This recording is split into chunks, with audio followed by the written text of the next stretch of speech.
বেনজির আহমেদ দেশের এক আলোচিত নাম।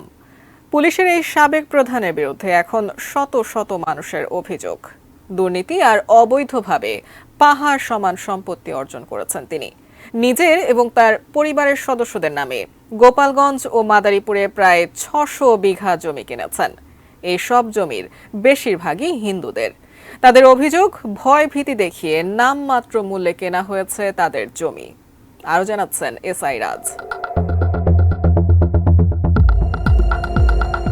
হিন্দুদের ফসলি জমি জোর করে লিখে নিয়ে Savanna eco resort and natural park বানিয়েছেন পুলিশের সাবেক মহাপরিদর্শক বেনজির আহমেদ।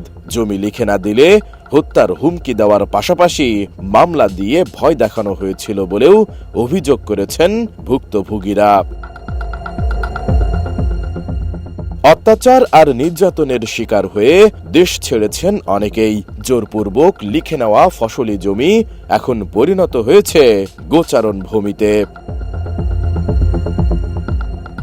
গোপালগঞ্জ ও মাদারীপুরের জমি বিক্রি করা হিন্দু পরিবারগুলো জানায়, তাদের জমি কিনতে এক পুলিশ কর্মকর্তাকে নিয়োজিত রেখেছিলেন বেনজির। তার পরিবারের রিসোর্টের নির্মাণ কাজের তদারকিও করতেন পুলিশ ও র্যাবের কিছু সদস্য।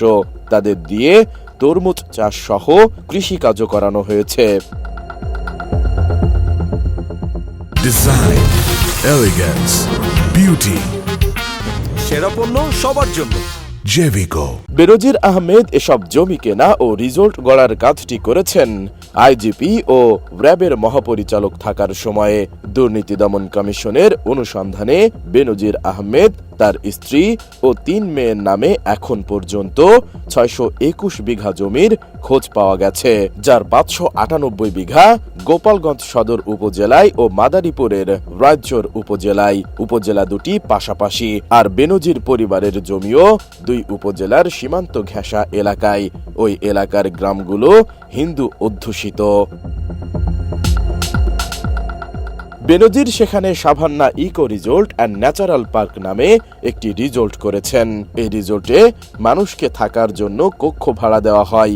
১০০ টাকা দিয়ে প্রবেশ করে ঘুরেও দেখা যায়। রিসোর্টটির ওয়েবসাইটে দেওয়া তথ্য অনুযায়ী ভেতরে খামার, নৌকা ভ্রমণ ব্যবস্থা, শিশুদের খেলার জায়গা ও হেলিপ্যাড সহ নানা স্থাপনা রয়েছে। এদিকে জমি বিক্রেতারা বলছেন, জমির দলিল দেওয়ার সময় তারা কেউই বেনজির আহমেদ, তার স্ত্রী ও সন্তানদের দেখেননি। কাউকে সাব রেজিস্ট্রি অফিসে, কাউকে রিসোর্টে নিয়ে জমির দলিলে সই নেওয়া হয়েছে। শুধু গোপালগঞ্জ ও মাদারীপুর নয়, গাজীপুর, কালীগঞ্জেও বেনজিরের বিরুদ্ধে হিন্দুদের জমি দখলের অভিযোগ উঠেছে। হিন্দু সম্প্রদায়ের নেতাদের অভিযোগ, বহু বছর ধরে সারা দেশেই হিন্দুদের জমি দখল করা হচ্ছে কিংবা জোর করে কিনে নেওয়া হচ্ছে। বেনজির আহমেদের ঘটনাটি নতুন একটি উদাহরণ।